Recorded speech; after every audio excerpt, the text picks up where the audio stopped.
హరే కృష్ణ. మనము ముందు వీడియోలో హరే కృష్ణ మహామంత్రాన్ని ఎలా జపించాలో నేర్చుకున్నాం అన్నమాట. 108 పూసల యొక్క విశిష్టత తెలుసుకుందాం. 108 ఉపనిషత్తులున్నాయన్నమాట. 108 గోపికలు, ముఖ్యమైన గోపికలు అన్నమాట. అన్ని వేదాలు, ఉపనిషత్తులు ఎవరికి దగ్గర అవ్వమని చెప్తున్నారో తెలుసా? శ్రీకృష్ణ భగవానుడికి.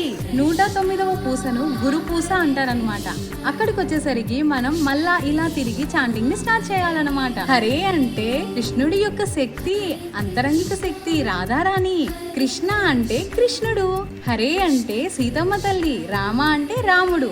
ఎప్పుడైతే మనం ఈ హరే కృష్ణ మహామంత్రాన్ని జపిస్తామో మన నోటి మీద శ్రీకృష్ణ భగవానుడు తాండవం చేస్తాడనమాట.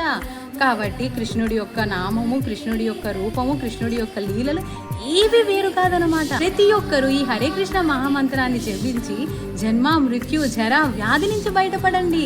ఇలా చాంటింగ్ బ్యాగ్ ని ఎందుకు యూజ్ చేస్తామో తెలుసా? మనకి ఏదైనా విలువైన ఆస్తి ఉందనుకోండి, చక్కగా బయటికి చూపించుకుంటామా, చక్కగా భద్రంగా లోపల దాచుకుంటాం అనమాట. ఇది కూడా అంతే. ఈ హరే కృష్ణ మహామంత్రాన్ని చక్కగా మనము జప బ్యాగ్ లో దాచుకొని ఈ హరే కృష్ణ మహామంత్రాన్ని జపించాలన్నమాట. ఎక్కడికి వెళ్ళినా మనము ఈ జప బ్యాగ్ ని క్యారీ చేయొచ్చు. చక్కగా హరే కృష్ణ మహామంత్రాన్ని 16 మాలలు ఈజీగా చేసుకోవచ్చు అనమాట. మీరు కూడా ఈ హరే కృష్ణ మహామంత్రాన్ని ప్రతిరోజు జపించి మీరు కూడా ఆనందంగా ఉండండి. హరే కృష్ణ.